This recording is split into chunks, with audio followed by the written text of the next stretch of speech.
Overseas లో highest collections Baadshah this time for your in your career also, and ఇక్కడ కూడా record breaking collections. శ్రీనివాట్ల గారు ఏమంటారు, ఓవర్సీస్ లో కూడా ఇంత మంచి రెస్పాన్స్? చాలా హ్యాపీగా ఉందండి. అంటే చెప్తూ ఉంటే అందరూ ఓవర్సీస్ నుంచి వైజాగ్ వరకు డిస్ట్రిబ్యూటర్లు అందరూ చాలా ఆనందంగా అనిపించింది. అంటే నాకు ఈ పర్టికులర్ సినిమా విషయంలో అసలు ముందే ఏంటో రిలీజ్ ముందే ఇది ఒక బ్లాక్ బస్టర్ అయిపోయిన ఫీలింగ్ వచ్చేసింది. 2 days బిఫోర్ చూసాను అందరం. అసలు అందరూ రిలాక్స్ అయిపోయారు. అసలు వాళ్ళు అలాగే ఓవర్సీస్ గురించి మాట్లాడితే టాప్ 10 హాలీవుడ్ గ్రాసెస్ లో, ఐ మీన్ ఆ పీరియడ్ లో రిలీజ్ అయిన ఫిల్మ్స్ లో, ఈ పీరియడ్ లో రిలీజ్ అయిన ఫిల్మ్స్ లో టాప్ 10 హాలీవుడ్ గ్రాసెస్ లో Baadshah is on number 10. Wow.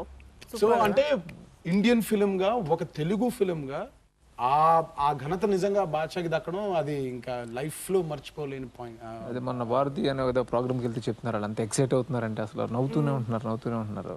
తిప్పితే పదే క్వశ్చన్ కొడతావేంది? అర్థమైంది. సారీ రామా, ఫస్ట్ టైం కదా కొంచెం కన్ఫ్యూజ్ అయ్యాను. అయినా మా వాడికి ఇంత దరిద్ర పొట్టు థాట్స్ వస్తున్నాయేంటి? ఏమో దీని నుంచి ఏం స్కీమ్ వేసిండో. కరెక్టేలే.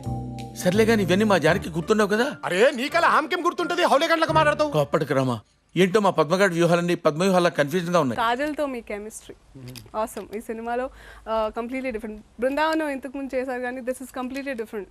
మళ్ళీ వాళ్ళే నా పేరింగ్ ఎలా ఉంటుందో అనుకున్న మాకు అరే ఇది ఫస్ట్ టైం ఏమో అన్నట్టుగా అనిపించింది. చాలా కొత్తగా ప్రెజెంట్ చేశాడండి కాజల్ ఆయన. అంటే చిన్న బంతి సిద్ధాంతాలు చెప్పుకుంటూ, అసలు నాకు బంతి జానకి అని పేరు చెప్పగానే నవ్వడం మొదలు పెట్టేశాను. వెళ్ళిన తర్వాత ఇలా బంతి జానకి అనగానే, బంతి జానకి అనగానే అంటే ఇంకా తను ఆ బంతి ఫిలాసఫీస్. అందుకే సినిమా జరుగుతుంది అంటే ఆ సీన్ జరుగుతున్నంత సేపు చాలా ఫనీ ఎక్స్ప్రెషన్స్ ఉంటాయి అవి. అనగానే చూడు రామారావు, ఇప్పుడు చిన్నప్పుడు మనకి స్కూల్లో పెన్సిల్ ఇస్తారు, ఎందుకంటే తప్పు రాసిన దిద్దుకోవచ్చు కాబట్టి. అదే పెరిగిన తర్వాత పెన్ ఇస్తారు, దిద్దుకోలేము. అంటే అంటే పిచ్చి లాజిక్ అది. ఇప్పుడు దానికి ఎక్స్ప్రెషన్ ఇవ్వమంటారు. అంటే అన్న నేను ఇలా ఫీల్ అవుతున్నా అన్నాను. ఇలా కాదు అంటే ఇంకా నీకు జీవితం మీద విరక్తి వచ్చేయాలి, ఇలాంటి ఫిలాసఫీస్ కూడా ఉంటాయి. అంటే పెన్సిల్కి పెన్నుకి ఫిలాసఫీ ఏంటి అంటే ఇంకా ప్రతి డీటెయిల్ని కూడా, అంటే లిటరలీ ఆ అమ్మాయిది ఇది మాత్రం పాపం తను వేరే ప్రపంచంలో ఉంటుంది. చూడు రామారావు, చిన్నప్పుడు మనకి స్కూల్లో పెన్సిల్ ఇస్తారు, ఎందుకో తెలుసా? మనం తప్పు రాసినా చెరిపి మళ్ళీ రాసుకోవచ్చు.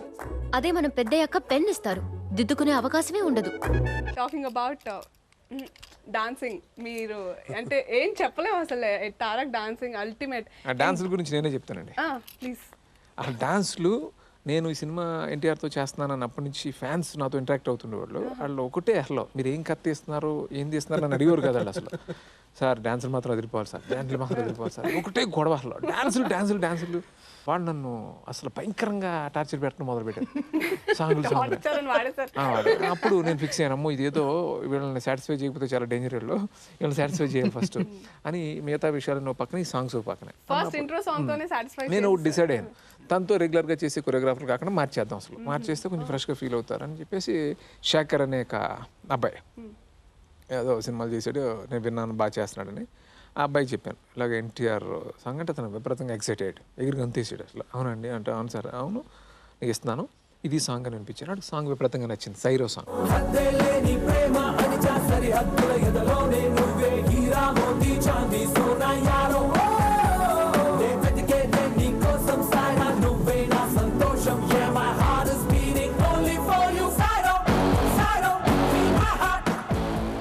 లాస్ట్ సాంగ్ అయితే అసలు మతిపోయింది. అది సింగిల్ షాట్ చేసాడు లాస్ట్ సాంగ్. నిజంగా ఎలా అన్బిలీవబుల్. యమదొంగ తర్వాత అంటే దాదాపు చాలా సినిమాలు వచ్చాయండి. యమదొంగ తర్వాత, యమదొంగకి అప్పుడు కింద కూర్చుని అలా స్లైడ్ చేసే స్టెప్కి వచ్చినంత పేరు. మళ్ళీ ఆ యమదొంగ తర్వాత డాన్సులు అద్దర కొట్టేశాడు అని ఫ్యాన్స్ అందరూ సాటిస్ఫై అయిపోయి, మామూలుగా జనరల్ ఆడియన్స్ అందరు, కామన్ ఆడియన్స్ కూడా సాటిస్ఫై అయింది ఈ సినిమాకి.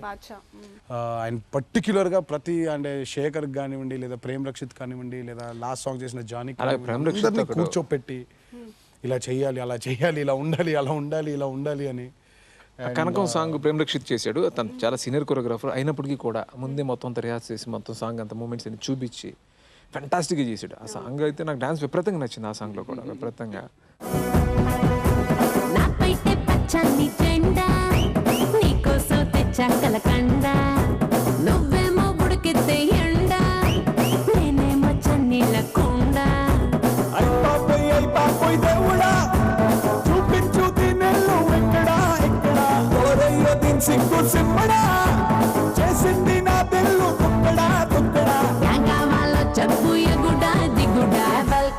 Welcome, na perro Kanaka.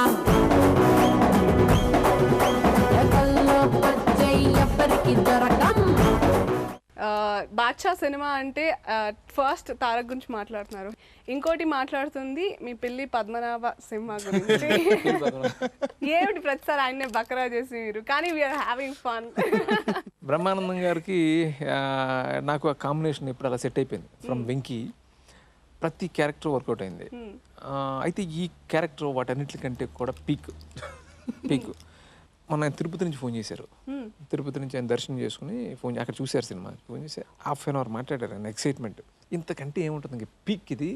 థియేటర్కి వెళ్ళి చూశాను, ఏంటి రెస్పాన్స్ అని చెప్పి అన్నారు. చాలా అంటే నేను దేని మీద అయితే బ్యాంక్ అయ్యాను అంటే నా క్యారెక్టర్ వర్కౌట్ అవ్వాలి బాగా, అది బాగా వర్కౌట్ అయింది. అది రీజన్ ఏంటంటే బ్రహ్మానందం గారి కామెడీ అంత బాగా కాకపోతే తను రీజన్ అంటే టైమింగ్ కౌంటర్ ఇలా అంత బాగా క్యారెక్టర్ వర్కౌట్ అయింది. నా ఉద్దేశంలో అంటే చార్లీ చాప్లిన్ గారు చనిపోయి ఆ ఆత్మలా డైరెక్ట్గా బ్రహ్మానందం గారిలోకి వచ్చేసిందేమో అనుకుంటాను. అంటే నిజంగా నేను సీనానికి చెప్తూ ఉంటాను, నవ్వించడం అనేది వరం అన్నా మీకు నిజంగా వరం. జంధ్యాల గారు చనిపోయారు, ఆయన చనిపోయిన తర్వాత ఈవీవి గారు అన్న అంత గొప్పగా నవ్వించింది. తర్వాత ఈవీవి గారు కూడా చనిపోయారన్న, ఇంకా వాళ్ళిద్దరు ఆత్మలు కూడా మీలో వచ్చాయన్న. మీరు ఉన్నంత కాలం, మీరు సినిమాలు తీస్తున్నంత కాలం దయచేసి ఇలాగే నవ్విస్తూ ఉండండి అన్న. కరెక్ట్. అంటే ఒకసారి మనం నిజంగా ఫర్ ఎగ్జాంపుల్ బాద్షా లేదా ఆయన ప్రీవియస్ సినిమాస్ అవ్వచ్చు, అలా మామూలుగా థియేటర్లోకి వెళ్ళగానే అసలు కాసేపు ఆ బాధలన్నీ మర్చిపోయి నవ్వుతూ ఉంటాం. మనసు విప్పేసి ఇందాక మీరు అంటున్నట్టు అందరూ చాలా పెద్ద పెద్దగా మేనర్స్ మర్చిపోయి నవ్వేస్తున్నారు. సో నవ్వుకుండే బలం అదండి. అంటే మనం మర్చిపోయి మన స్థాయిని కూడా మనం మర్చిపోయి మనం నవ్వేస్తూ ఉంటాం. సో అలాగే ఐ ఫీల్ బ్రహ్మానందం గారి కంటే అదో ఇంకా గొప్ప వరం. అంటే మా ముందు జనరేషన్ వ్యక్తి అయిన ఈ generation Telugu Charlie Chaplin is Brahmanandam. అంటే మాట్లాడకుండా కూడా తన ఎక్స్ప్రెషన్తో నవ్వించగలిగే సత్తా ఉన్న కమేడియన్ ఆయన. Completely agree. ఇంట్లో ఆక్సిజన్ లెవెల్స్ తక్కువ అయ్యాయని కేబీఆర్ పార్క్ వెళ్ళి 3 రౌండ్లు వేసి వచ్చా. ఏ రౌండ్స్? పొద్దున్నే ఏ రౌండ్స్ కొడతామండి, జాగింగ్ చేసి వస్తున్నాను. గమ్మత్ ఏంటంటే బావగారు, ఫస్ట్ రౌండ్ లో అక్కడే నాగేశ్వరరావు గారు తగిలారు, సెకండ్ రౌండ్ లో కింగ్ నాగార్జున గారు కలిశారు, థర్డ్ రౌండ్ లో చైతన్య గారు షేక్ హ్యాండ్ ఇచ్చారు. అంటే 3 generations ని కవర్ చేసిన 4th generation కిడ్ అన్నమాట. సెంటిమెంట్ కూడా డెఫినెట్లీ మీ సినిమాలో మీది మదర్ ఫాదర్ ముఖేష్ ఋషి గారు అండ్ సుహాసిని గారు. So it really worked out well. చాలా బాగుంది. అండ్ స్పెషల్ అండ్ ఎమోషనల్ గా సిద్ధుది మాకు ప్రాపర్ సర్ప్రైజ్ అది. ఐ మీన్ చాలా కనెక్ట్ అయ్యారు. అదే మల్టీ లేయర్డ్ మదర్ని ఫాదర్ని కలపడం అదొక ఎమోషన్.